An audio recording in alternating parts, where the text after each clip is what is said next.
Hi guys, I hope you all are doing great. हम लोग बात करें हमारे डेली करंट अफेयर सेशन की, जो सुबह 4 बजे अवेलेबल हो जाता है हमारे दोनों चैनल्स पिनेकुलर फ्रंटियर आईएएस पर। आज की तारीख है 4 मार्च 2023। दोनों चैनल्स को सब्सक्राइब करें, बेल आइकन को जरूर प्रेस करना है ताकि हमारी आने वाली हर वीडियो की नोटिफिकेशन आपको मिल सके। हमारी दो वेबसाइट्स हैं sscjlpnekal.com और baljeetdhaka.com।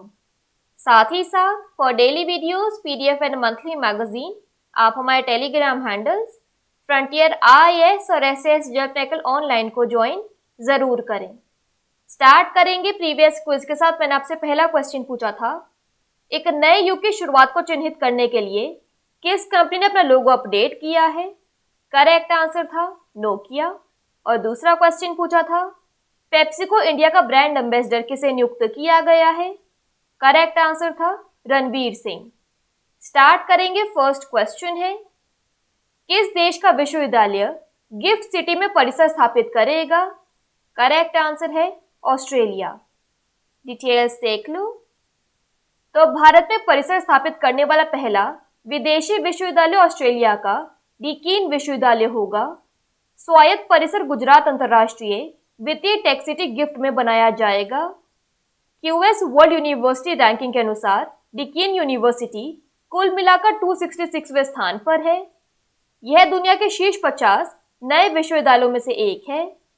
ऑस्ट्रेलिया के कम से कम 2 संस्थान भारत में कैंपस खोलने का विचार कर रहे हैं। उनमें से एक अन्य ऑस्ट्रेलियाई उच्च शिक्षा संस्थान वोलोगोंग विश्वविद्यालय है। शोध के अनुसार यह ऑस्ट्रेलिया में 10वें और कुल मिलाकर 85वें स्थान पर है। यह याद रखना महत्वपूर्ण है कि आईएफएससीए के नियम गिफ्ट सिटी में संचालित कॉलेजों पर लागू होंगे, जबकि यूजीसी के नियम लागू नहीं होंगे।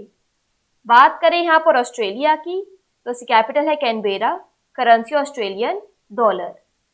नेक्स्ट देखो, नई दिल्ली में 3 दिवसीय रायसीना संवाद का उद्घाटन किसने किया? करेक्ट आंसर है नरेंद्र मोदी। डिटेल्स देख लो। तो भू राजनीति और भू रणनीति पर प्रमुख सम्मेलन वार्षिक रायसीना संवाद का 8वां संस्करण नई दिल्ली में शुरू हुआ। वार्षिक रायसीना संवाद का उद्घाटन प्रधानमंत्री नरेंद्र मोदी ने किया था। विदेश मंत्रालय 2 मार्च से 4 मार्च 2023 तक ऑब्जर्वर रिसर्च फाउंडेशन के सहयोग से इस कार्यक्रम का आयोजन कर रहा है। इतालवी प्रधानमंत्री जॉर्जिया मेलोनी इसके उद्घाटन सत्र में मुख्य अतिथि और मुख्य वक्ता हैं। सम्मेलन का विषय है प्रोवोकेशन, अनिश्चितता, turbulence, lighthouse in the Tempest.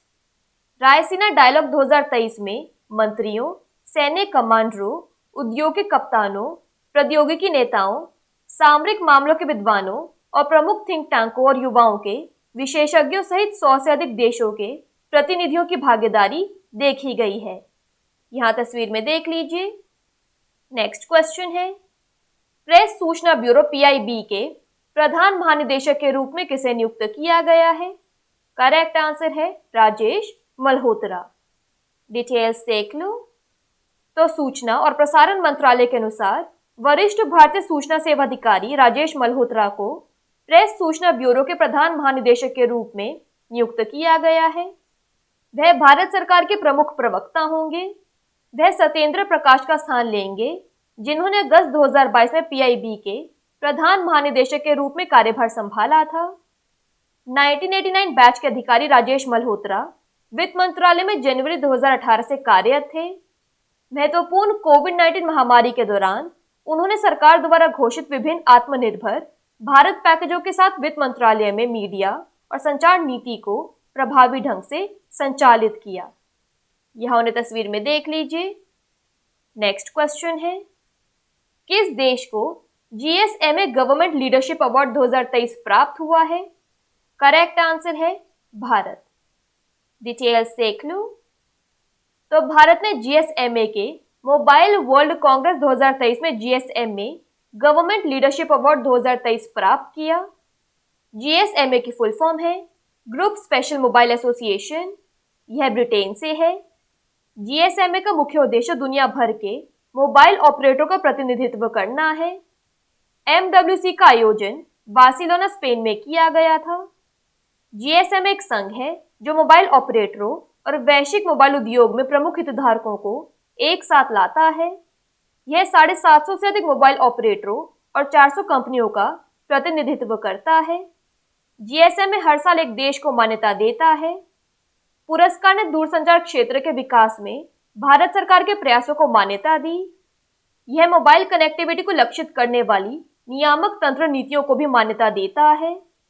Bharat वर्तमान में 2023 के अंत तक 5G नेटवर्क के राष्ट्रीय स्तर के कवरेज के लक्ष्य को प्राप्त करने की राह पर है। वर्तमान में भारत भर के 387 जिलों में 5G सेवाओं की पहुंच है। नेक्स्ट क्वेश्चन है, ब्लूमबर्ग बिलियनेयर्स इंडेक्स रिपोर्ट के अनुसार किसने फिर से दुनिया के सबसे अमीर व्यक्ति के स्थान पर शीर्ष स्थान प्राप्त किया है? करेक्ट आंसर है एलॉन मस्क। डिटेल्स देख लो। तो ब्लूमबर्ग बिलियनेयर्स इंडेक्स की रिपोर्ट के मुताबिक टेस्ला के सीईओ एलॉन मस्क ने एक बार फिर दुनिया के सबसे अमीर शख्स की पोजीशन को पीछे छोड़ दिया है। दूसरे स्थान पर फ्रांसीसी बिजनेस टाइकून बर्नार्ड अर्नोल्ट की कुल संपत्ति $185 बिलियन है, जो टेस्ला के सीईओ एलॉन मस्क से $187 बिलियन पीछे है।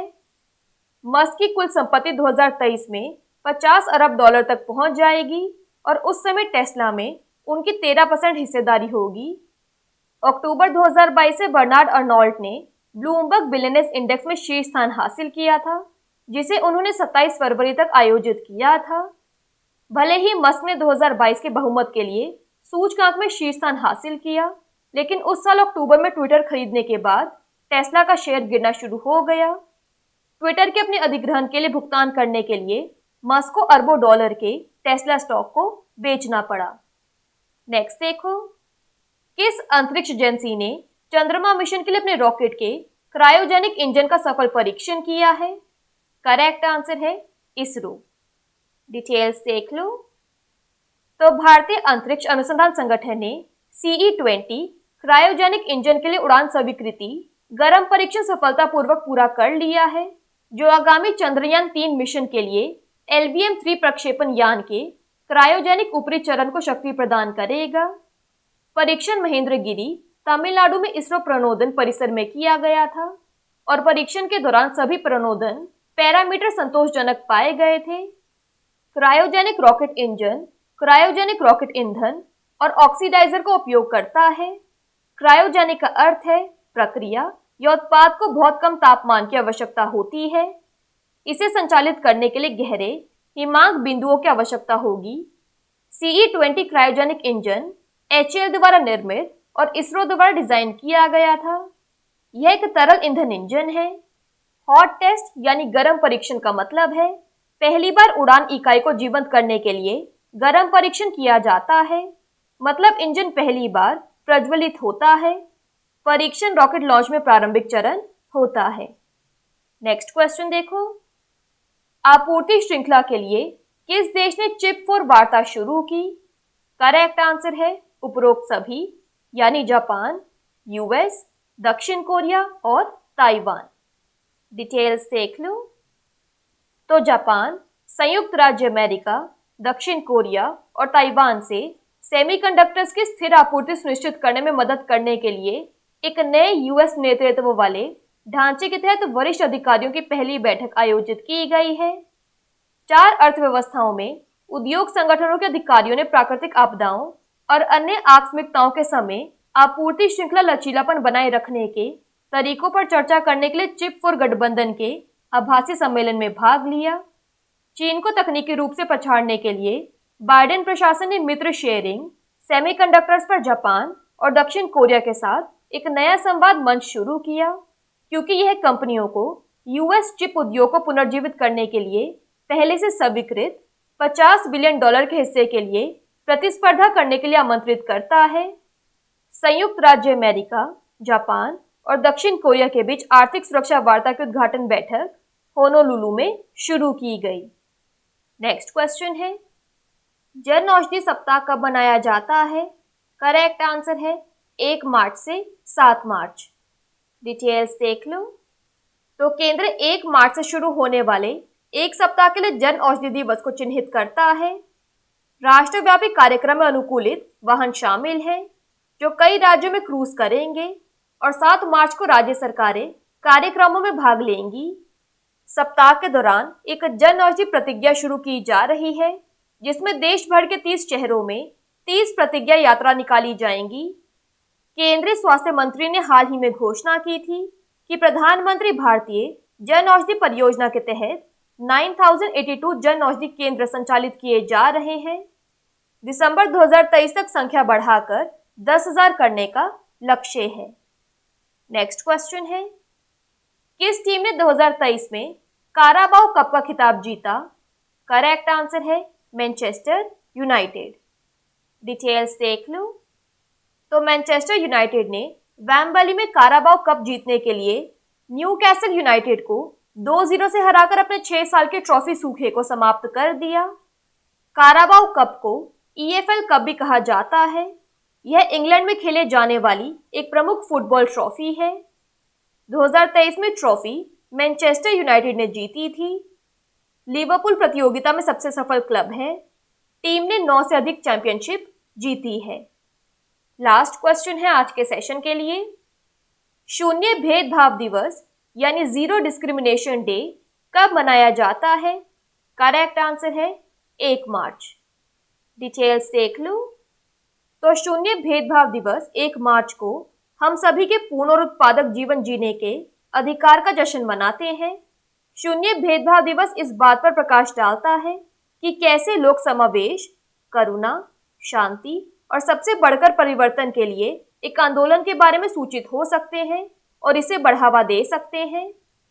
शून्य भेदभाव दिवस सभी प्रकार के भेदभाव को समाप्त करने के लिए एकजुटता का एक वैश्विक आंदोलन बनाने में मदद कर रहा है।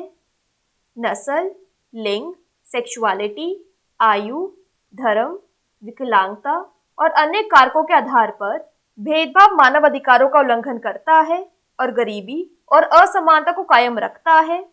2023 के लिए थीम है सेव लाइव्स, डीक्रिमिनलाइज। क्विकली बात कर लेते हैं आज के सेशन की समरी की। तो ऑस्ट्रेलिया की यूनिवर्सिटी गिफ्ट सिटी में सेटअप होंगी। 3 दिन के रायसेना डायलॉग को इनॉग्रेट किया नरेंद्र मोदी ने। प्रेस इंफॉर्मेशन ब्यूरो के प्रिंसिपल डायरेक्टर जनरल बने हैं Rajesh Malhotra. GSMA government leadership award 2023 से सम्मानित किया गया इंडिया को। ब्लूमबर्ग बिलियनेयर्स इंडेक्स रिपोर्ट के अनुसार वर्ल्ड के रिचेस्ट पर्सन बने हैं इलॉन मस्क। क्रायोजेनिक इंजन को सक्सेसफुली टेस्ट किया इसरो ने। सप्लाई चेन के लिए चिप फॉर टॉक्स को लॉन्च किया जापान, US, साउथ कोरिया और ताइवान ने। जन औषधि वीक 1 मार्च से 7 मार्च तक मनाया जाता है। 2023 का काराबाओ कप टाइटल जीता मैनचेस्टर यूनाइटेड ने और जीरो डिस्क्रिमिनेशन डे 1 मार्च को मनाया जाता है। बात कर लेते हैं आज के सेशन के क्विज फॉर द डे की। आपका पहला क्वेश्चन है, किस राज्य केंद्र शासित प्रदेश ने सर्वश्रेष्ठ साहसिक पर्यटन स्थल का पुरस्कार जीता? और आपका दूसरा क्वेश्चन है, किस राज्य का मंदिर अनुष्ठान कार्यों को लेकर रोबोटिक हाथी को शामिल करने वाला भारत का पहला मंदिर बन गया है? दोनों क्वेश्चंस हमारे प्रीवियस सेशन से हैं।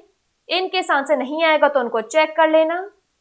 दोनों चैनल्स को सब्सक्राइब करें, बेल आइकन को जरूर प्रेस करना है ताकि हमारी आने वाली हर वीडियो की नोटिफिकेशन आपको मिल सके। हमारी दोनों वेबसाइट्स और टेलीग्राम हैंडल्स को ज्वाइन जरूर करना है। Thank you so much. I will see you in my next session.